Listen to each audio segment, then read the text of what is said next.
terminé, nos fuimos al correo, eran 700 páginas.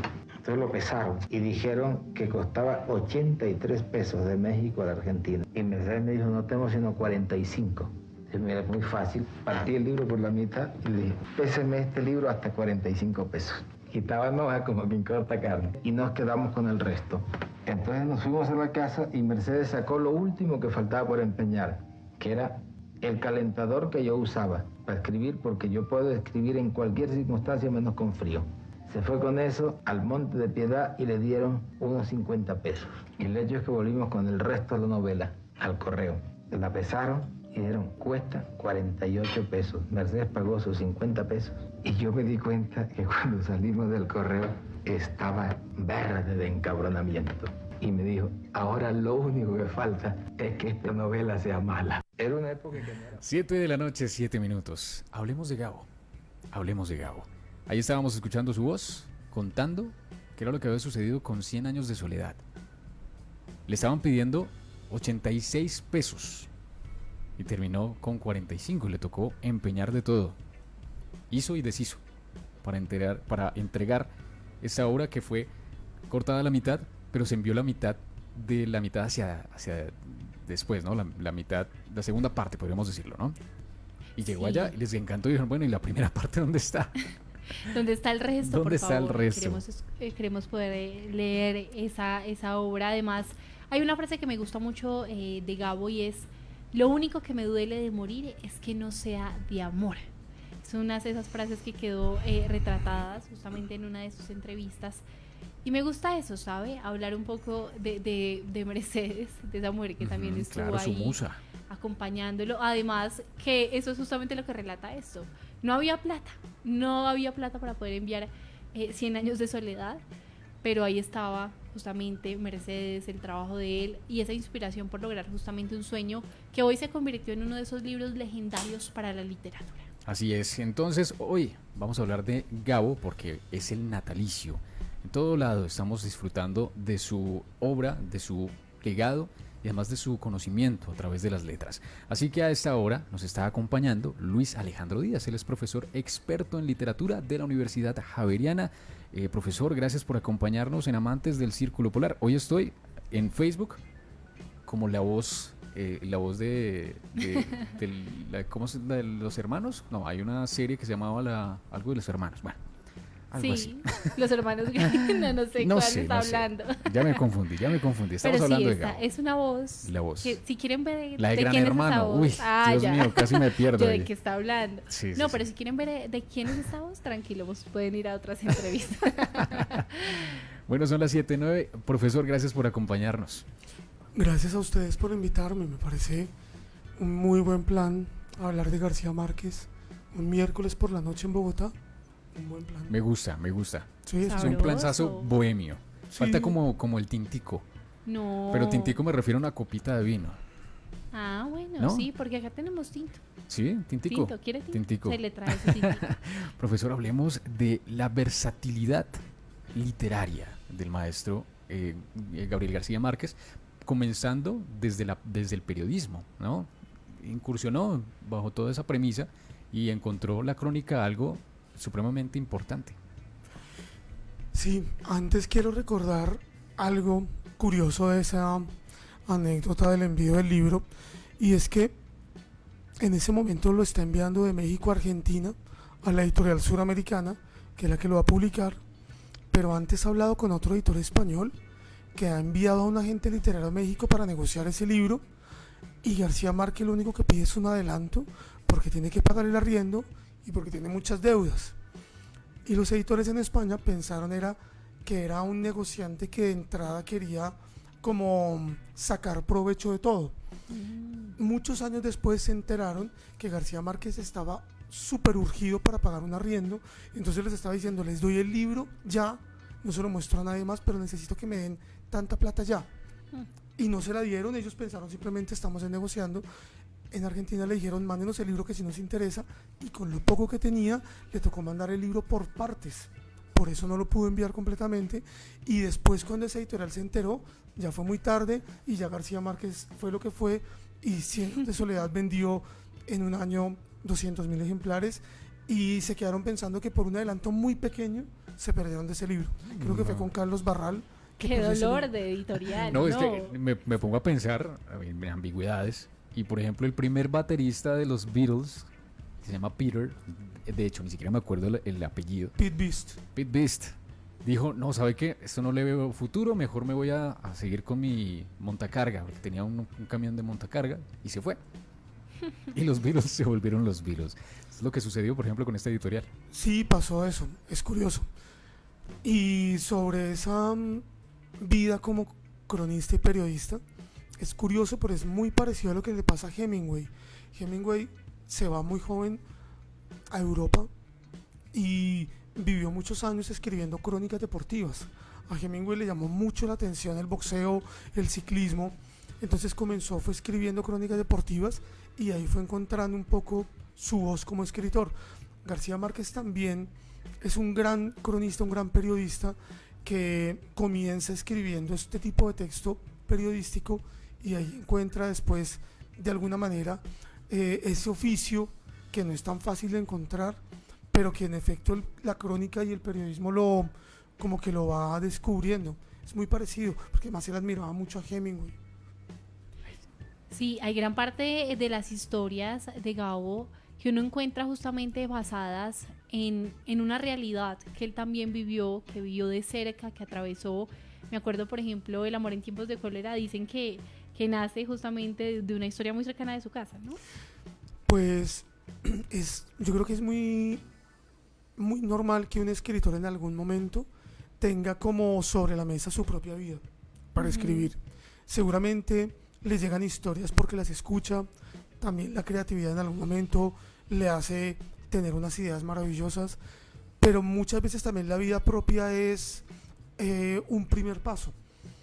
Él dijo muchas veces que el amor en los tiempos del cólera era como esa deuda que él tenía con sus abuelos, porque la historia de amor de sus abuelos, él la escuchó, él vivió con sus abuelos muchos años de niño, entonces escuchó muchas veces esa historia y parece que el amor en los tiempos del cólera es más como ese trabajo que él sí quiso hacer sobre una historia que tenía muy cercana, que era el amor de sus abuelos.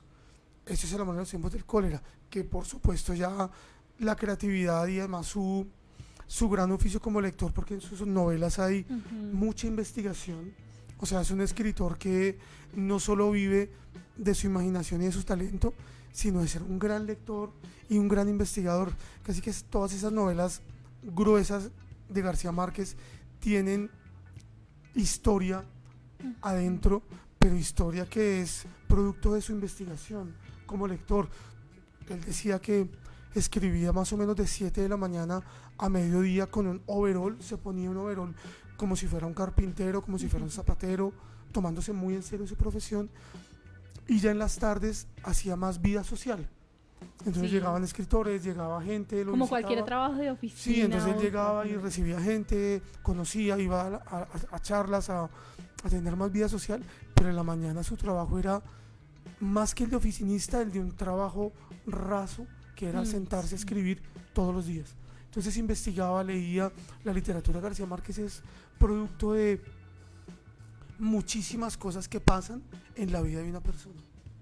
Sí, eso es algo muy interesante, pero yo me salté, ¿no? Porque veníamos hablando justamente de 100 años de soledad, que se publica más o menos en 1967. Y ahí empieza ese auge de Gabriel García Márquez, empieza a ser conocido en el mundo de la literatura, pero ¿qué pasa añitos después? Porque prevalece muchos años siendo uno de esos número uno en la literatura del mundo. Lo que yo creo es que además el mundo de las letras a nivel mundial no estaba preparado para un bestseller latinoamericano. Digamos que lo que estaba sucediendo hasta ese momento era que la literatura latinoamericana era algo muy exótico, algo muy pequeño, algo que no era un mercado como tal, sino simplemente era como una voz que había con ciertos escritores muy europeos, como Borges, como Alejo Carpentier, que ya habían pasado, que simplemente habían puesto como sobre la mesa que en Latinoamérica se escribía.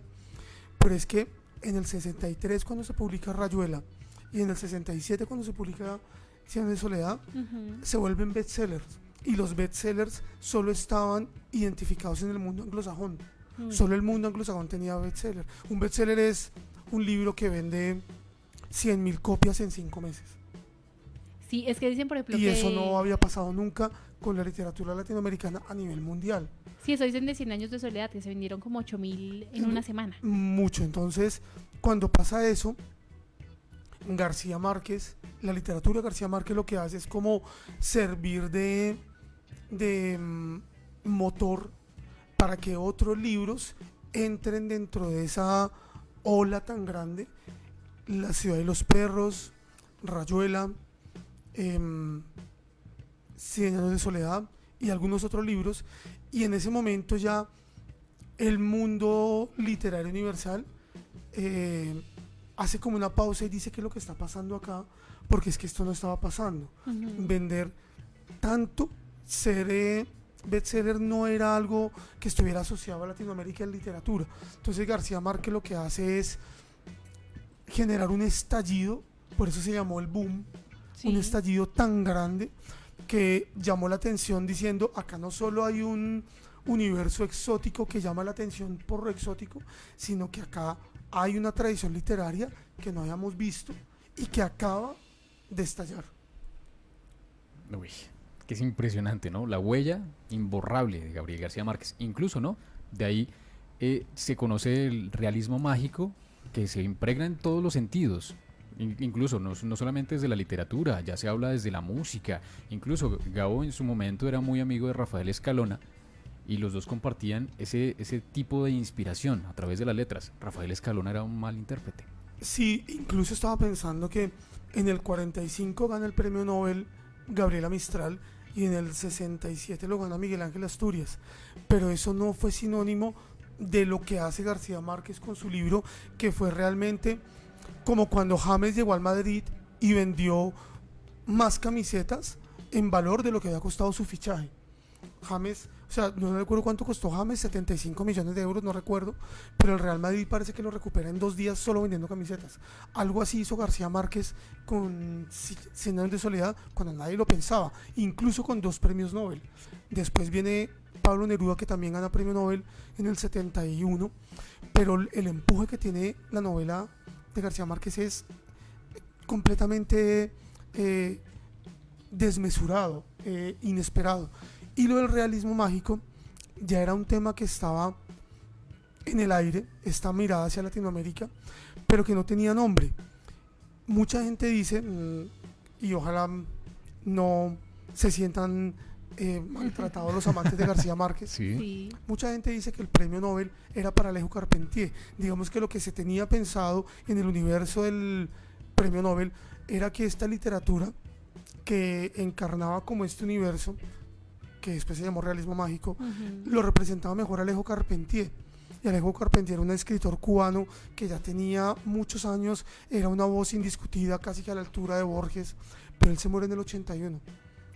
Y parece ser que se quedaron como con las manos vacías y no supieron cómo resolverlo, y encontraron en García Márquez a alguien que podía como mantener esa línea, y que por eso, dicen unos, ese premio Nobel llega ahí.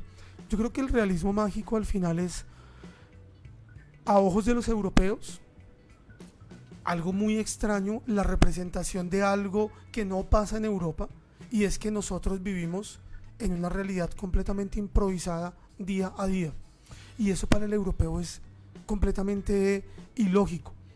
En Europa pareciera que por tradición todo funciona, todo tiene tiempos, nada se improvisa, todo se prepara, todo está muy bien estructurado por muchas razones sociales, económicas, de todo. Y Latinoamérica, en cambio, vive en una improvisación diaria y ya estamos acostumbrados a eso. No sabemos qué pueda pasar ahora que salgamos de acá, qué pueda pasar Ujú. mañana, o si pasa algo igual extraordinario, no lo vemos como extraordinario, sino que hace parte de nuestra cotidianidad. Eso es un poco el realismo mágico a ojos de esos europeos que ven que hay unos lugares donde en la cotidianidad pasan cosas extrañas y nadie se sorprende. Y eso es un poco lo que García Márquez encuentra, diría yo, en el Caribe, sobre todo hablando del Caribe, que en el siglo XX, sobre todo en la segunda mitad, el Caribe se consolida como una región cultural. Ya no es Venezuela, México, Cuba, Puerto Rico, Panamá, sino que el Caribe es uno solo. Y el Caribe es una región cultural que encuentra además en García Márquez como una voz que lo deja hablar con toda su libertad. Es que de todos modos el Caribe, además de tener historias únicas, porque allí dentro de toda su tradición se empieza a fortalecer las mismas historias por los juglares que iban pueblo a pueblo y se va fortaleciendo este tipo de conexión por la historia, incluso la literatura, ¿no? Se empieza a fortalecer. Entonces, bajo esas premisas, Gabriel García Márquez también se empieza a involucrar, ¿no? Bajo esos sentidos de la tradición, como no perder la esencia y decir Colombia existe. Por ejemplo, dejar inmortal el nombre y gigante y con negrilla y en Arial 400, Sí. Macondo. Macondo. Sí, ahora que decía eso, yo pensaba que esta idea que hay, creo yo, de que el Caribe y Macondo y lo imaginario y todas estas cosas solo es como el Caribe, yo creo que tiene muchas cosas todavía por reflexionarse, porque por ejemplo en Argentina, que está a 5.000 kilómetros, 6.000 kilómetros de distancia, pasan cosas tan curiosas en el siglo XX, como que le corten las manos a Perón, al cadáver de Perón le cortan las manos y no tiene manos. Si pasara en el Caribe dirían, es que eso es García Márquez, es que el realismo mágico pasó en Argentina. Sí, sí, Y sí. además, todo este tema que hay hoy en día con Eva Perón, por la serie que salió, está basado en un libro del 94 que se llama Santa Evita, de un grandísimo escritor que es Tomás Eloy Martínez, que cuenta la historia de cómo cuando muere Eva Perón, mandan a hacer 4 réplicas de cadáveres iguales para esparcirlos por el mundo, y tanto el que lo hace como el coronel se enamoran de un cadáver. Y es la historia de los cadáveres de Eva Perón. Si eso pasara acá dirían, es que es impresionante cómo García Márquez realmente recoge todo. Pasó en Argentina. Y seguramente si hablamos con gente de Perú, tienen historias iguales, en Chile, en Brasil. Entonces yo lo que creo es que, por supuesto, el Caribe llama mucho la atención porque no lo habíamos entendido como región. Sí, García eso sí. Márquez logra posicionarlo como una región. No sabemos dónde queda Macondo. Si Macondo existiera, puede estar en el Caribe mexicano, venezolano, panameño, hondureño, cubano. No sabemos dónde está. Por eso se Pero- llama boom latinoamericano. Pero está en algún lugar. Pero si al final vemos, ese realismo mágico es como algo que nos toca a todos los latinoamericanos, y es que, por la razón que sea, nuestra realidad siempre está dependiendo de nuestra imaginación. Sí, uy, eso es impresionante Sí, lo que acabo de decir. Ay, La realidad depende de la imaginación, no depende de que esté todo cuadrado, con cifras, no, como si pasa en Europa. En la realidad de ellos pasa porque el banco nunca falla, porque los empleos nunca fallan, nada falla. Acá, como sabemos que todo falla, si no hay imaginación, se acaba esto. y es que eso es impresionante, ¿no? Hablar de lo imaginativo. Lo Y otra profundo del cosa, realismo mágico. y una cosa es que Justamente. muchas personas, y trayéndolo un poco a lo coloquial, dicen que cuando no existe es porque no se puede imaginar. Y uno dice, listo, sí. entonces pensemos en un caballo, y listo, lo tenemos en la cabeza. Después póngale un cuerno, y póngale alas. No existe, sí existe porque está en su cabeza. Sí, sí, Y sí. son cosas que empiezan a trascender, y la literatura es mágica con esto, ¿no? Claro, por ejemplo, la literatura europea suele tener más una reflexión sobre la condición humana y sobre cómo el individuo es contradictorio. O sea, Balzac, Dostoyevsky, Tolstoy, personajes que hoy piensan una cosa, mañana piensan otra. Hoy hacen algo, mañana matan al otro. Entonces es como esa lucha interior de la condición humana.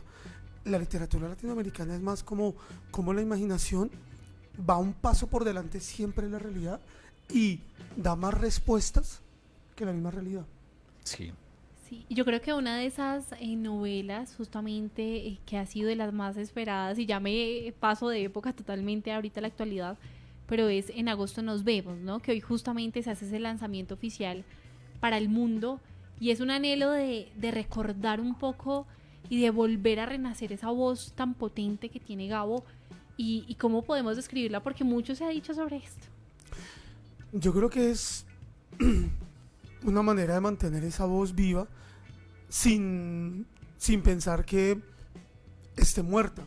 García Ujú. Márquez está ya por encima del tiempo, su literatura ya es contemporánea y actual siempre porque es un clásico, pero lo que yo creo es que estas novelas póstumas que le pasó a Roberto Bolaño, que le pasó a Carlos Fuentes, que le pasó a Kafka, a muchas personas, también hacen parte de muchas movidas publicitarias y de marketing muy bien manejado, ¿no? Probablemente hayan encontrado hace muchos años estos borradores de una novela llamada En agosto nos vemos. Probablemente eran simplemente unos borradores, no se sabe cómo se trabajan, quién los trabaja. Se sabe que García Márquez tuvo un Alzheimer muy, muy agresivo, muy fuerte en los últimos años de su vida, que le impidieron incluso leer, reconocer, escribir, todo. Entonces este es como un último destello de lo que él conscientemente alcanzó a dejar escrito. No sabemos hasta qué punto, inconclusa o no, no lo he leído, salió hoy. Sí. Pero sí, yo creo que hace parte como de ese anhelo de sentir que su voz se mantiene viva y de que su literatura no pierde vigencia. Hoy incluso leía que mucha gente con tanta expectativa Ujú. que los mismos críticos literarios dicen, tampoco hay que hacerse tanta expectativa, o sea, calma, simplemente es un borrador que se encontró y que simplemente queremos darlo a conocer, pero no porque creamos que hayamos encontrado la gran obra. Probablemente la gran obra ya la escribió él en vida y esto es como algo que nos regala simplemente el tiempo. Nadie lo esperaba y de Sí, repente el tiempo una nos sorpresa regala. literal. Exacto, Ujú. una sorpresa, exactamente. Sí, de hecho podríamos verlo como la música, ¿no? Por ejemplo, Spinetta, que en el año 2020, 2021, no recuerdo muy bien la fecha, nace una canción y un proyecto que se llama Ya no mires atrás. Él ya había muerto. Y es un producto póstumo que nos dice no olvidemos al artista, porque eso es lo que sucede a medida del tiempo, ¿no? Después sigue Dante Spinetta, que es el hijo, y ya crea otro tipo de música, pero aún así nos dicen, hey, Spinetta sigue vivo. Y cuando pasó lo de John Lennon, él lo asesinan. 2, 3 años después sale Yoko Ono y dice, ay, teníamos unas grabaciones, pues lancémoslas. Y lo que dice el profesor es muy cierto, ¿no? Todo tiene que ver con todo, desde el ámbito publicitario hasta más allá, ¿no? De permanecer en vida. Hay algo que me parece muy importante de Gabo y que cuentan las lenguas por ahí. Lenguas por ahí. Las lenguas por ahí decía que él no releía, que no le gustaba releer, que él lo que escribía dejaba ya escrito, lo Ya plasmaba y ya después de quedó. publicar. ¿Qué tan bueno y qué tan contraproducente es eso? Pues no creo que lo hice, creo que era un escritor con un rigor extremadamente excesivo. ¿Quién se pone un overall para escribir? Exacto. ¿Quién se pone? O sea, alguien que se está tomando muy en serio ese trabajo. Sí, Yo lo eso que es creo cierto. es que también García Márquez era un tipo que hablaba mucho, le gustaba mucho como tener esa libertad de hablar como sin tanta... Un poco jocoso, Sí. divertido. Yo también siento que... Fernando Raúl- Vallejo también dice eso. Ujú. Fernando Vallejo siempre dice, yo no releo lo que escribo, donde termino, al siguiente día retomo y sigo de corrido. Si fuera por el solo hecho del oficio, sería más creíble en Fernando Vallejo, porque las novelas de Fernando Vallejo son en primera persona y son cortas. Entonces puede que la mente, aquí haciendo de abogado del diablo, puede que la mente mantenga más ese hilo de lo que se quiere contar. Pero en las novelas de García Márquez, que son en tercera persona y son gigantes, Ujú. 400, 500, 600 páginas, Sí, es yo creo que es muy difícil mantener ese hilo y esa estructura solo con el azar de lo que yo voy recordando. Creo que él sí tenía más la obligación y más el oficio de seguir releyendo, porque además era muy, muy obsesivo, buscaba mucho cada palabra, buscaba muchísimo el mejor punto, la mejor palabra, la mejor frase. No creo, pero si lo dijo. Cuentan las Cuéntala, Sí, lo lenguas, digo. ¿no? cuéntala, Lo que vale. sí Creer. dijo Gabo en su momento es que le gustaba, perdón, las ideas eran como el vino, ¿sí? Que deberían mejorar con el tiempo. Eso es lo que dijo. Entonces, recordemos que 100 años de soledad dura muchísimos años, 18 años en escribirla, en terminarla, perdón. Entonces, podríamos ver que en la misma cronología literaria de Gabriel García Márquez, más o menos cuando él está escribiendo o terminando pues su historia de La mala hora, que se publica en 1962 y pues ya está disfrutando de todo ese proceso, y ya después publica Los funerales de la mamá grande, aparece en su vida 100 años de soledad, ¿sí? Más o menos, haciendo cuentas rápidas. Roberto Bolaño decía que era muy bueno para un escritor tener muchos libros abiertos escribiendo y no concentrarse solo en uno, porque tener muchos libros y muchas ideas al mismo tiempo en la mente las va nutriendo entre sí. Probablemente, yo creo que un escritor va encontrando ideas todos los días, seguramente va empezando libros, comienza otros, no termina, va avanzando en unos, avanza en otros. Yo creo que sí, puede ser. Pero lo que sí lo dijo muchas veces es que el final de 100 años de soledad lo encontró dentro de un Volkswagen entre el DF y Cancún, creo. Iba con la familia, iban a ir de paseo, la familia estaba desesperada porque tenía unos niños, adolescentes, él nunca salía, estaba obsesionado con una novela que no encontraba por dónde llevarla, deciden hacer un paseo sin dinero y de repente él dice que va manejando y se le apareció en la cabeza el final. Frenó, le dijo a la mujer, a Mercedes Barcha, sigan, yo tengo que volverme a escribir, ya tengo el final. Parece que se devuelve, son 5 meses, un par de meses encerrado escribiendo el final y no hizo esas vacaciones y se devolvió porque sintió, dice él, que encontró el final. Qué poderoso también es tener una Sí. familia que lo comprenda en todos los sentidos, ¿no? Sí. Equilibrar su vida Claro. como escritor. Yo creo que justamente es eso, parte de la imaginación, justamente el hecho de escribir, la literatura parte mucho de eso, y que en un momento se tenga esa luz de inspiración, no, hay que aprovecharla justo ahí. Yo creo que es un poco como lo que le pasó a Messi.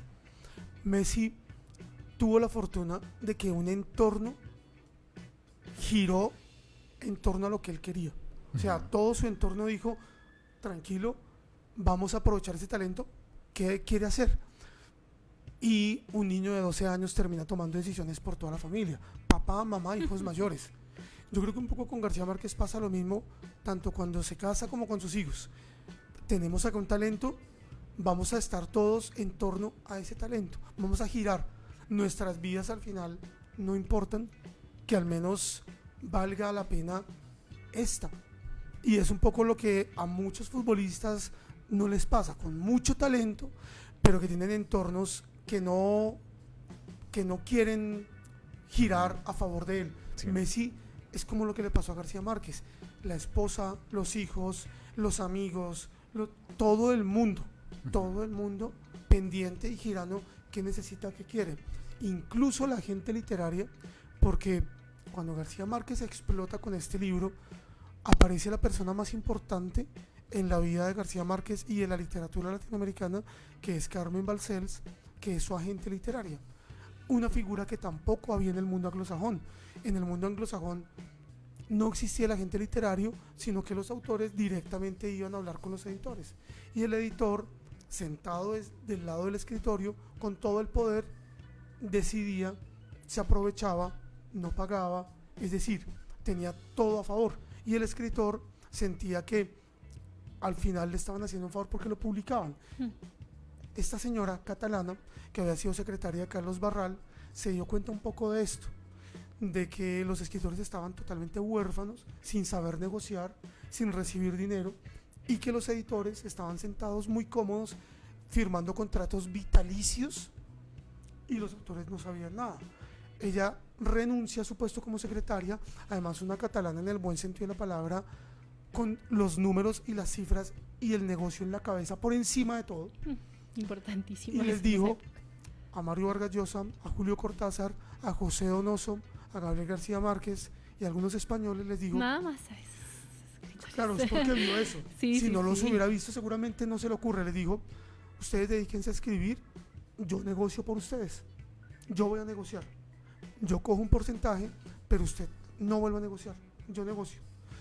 Al punto de que para poder trabajar, les dijo, yo los traigo a vivir acá. Usted tiene niños, yo le busco colegio a sus hijos. Usted tiene que hacer mercado, yo le hago mercado. Usted necesita mandar cosas a su país, yo las mando. O sea, yo le cubro todo. Usted dedíquese a escribir y yo negocio por usted.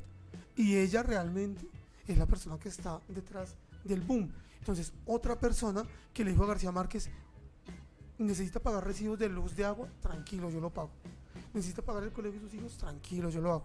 Usted dedíquese a escribir, yo me encargo de los negocios.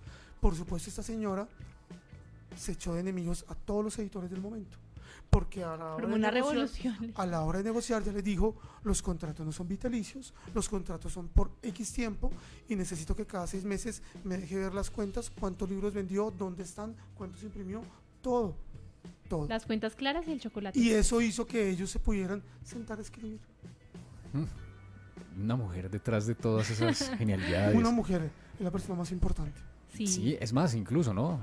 Dicen que las causalidades son el poder del mañana, ¿no? Todo lo que sucede hoy va a afectar el mañana y ella estuvo ahí presente para que el boom latinoamericano y lo que es la huella imborrable de Gabriel García Márquez exista. Y hoy en día ya hay muchísimas agencias literarias. Sí. Y ya un escritor se siente, entre comillas, más tranquilo porque lo suyo, como no es negociar, pues que lo haga la persona que sabe. Profesor, ya para ir cerrando, y creo que Angie tenía una pregunta antes, ¿sí? No, yo también iba a decir eso para ir cerrando porque quería saber de pronto para esos oyentes que no han estado muy inmersos en el mundo de Gabo, pero que quieren adentrarse en esto. Por ejemplo, ¿cuáles son esos títulos que usted recomienda? ¿Cómo empezar a leer a Gabriel García Márquez? Yo creo que para empezar a leer a García Márquez, un libro de cuentos puede ser perfecto. Los 12 cuentos peregrinos, Ojos de perro azul, son libros de cuentos entretenidos, cortos, bonitos, digamos, sencillos. Para alguien que quiera un poco más de reto literario, Crónica de una muerte anunciada, La mala hora, La hojarasca, son 3 novelas cortas que se leen en una sentada. Y para alguien que ya quiera lanzarse al océano y no saber si va a terminar ahogado o no, yo creo que El amor en los tiempos del cólera es lo mejor de lo mejor, sí. Esos pasos a pasos son importantes Sí. porque uno muchas veces empieza pues por los títulos que han sido como más vendidos, más famosos en la historia de Gabo, pero que son a veces complejos Sí, de leer. son densos, ¿no? Los libros de cuentos son 3, Ujú. son muy divertidos, tienen 12 cuentos, cuentos de 5 páginas, 6 páginas, fáciles, sencillos, concretos, cuentan una historia, que es como lo más importante, no dan tantas vueltas, sino le voy a contar una historia. Un señor que un día se quedó dormido, ya. Y es divertido, es entretenido. Las otras 3 novelas cortas son interesantes, un poquito más largas. Y ya El amor en los tiempos del cólera es una obra maestra. Ya Totalmente. sabemos. Sí, eso sí es una obra maestra. No, y además es que, por ejemplo, 100 años de soledad, ¿cuántos personajes tiene? Sí, tiene muchos Infinidad. personajes. Por eso tal vez El amor en los tiempos del cólera es la novela más literaria, clásica y sencilla de García Márquez, porque es una historia de amor. Exacto. Una historia de amor que tiene que esperar 70 años para poder darse. Profesor, me atrevo a decir ya para cerrar, ¿cuál es esa enseñanza que le dejó a usted Gabriel García Márquez? Yo creo que la enseñanza que García Márquez es que cualquier profesión, si se toma en serio y si uno se arriesga y se lanza, puede resultar. Sí, él se arriesgó con el periodismo. Y con la escritura, me voy a sentar a escribir. Sí. Punto. Si yo quiero cocinar, si yo quiero arreglar zapatos, si yo quiero hacer fotos, pues no pierda el tiempo haciendo otras cosas para ganar dinero. Gane dinero haciendo eso que sabe hacer y que le gusta. Creo que esa lección es tremenda porque es que realmente la escritura como profesión no existía en Latinoamérica. En el mundo anglosajón sí, pero acá no. Y este señor probó que sí se puede. Sí se puede. Exactamente, profesor, muchas gracias por acompañarnos en A ustedes, Amantes del muchas Círculo gracias. Muy Polar. rica esta charla. Sí, me gustó. Muy enriquecedora. Me gustó. Ustedes. Y además, ahora saber que antes de, bueno, atrás de ellos existía una mujer que dijo, hay que hacer respetar la literatura. Sí. Y se puso, se arremangó las mangas y salió a pelear. No, es que eso era lo más importante, ¿no? Pelear por los, Sí, los qué importante Nobels es. de literatura. La revolución de la literatura en Latinoamérica. Ahí 7 de la noche, 41 minutos. Estamos al aire en Amantes del Círculo Polar.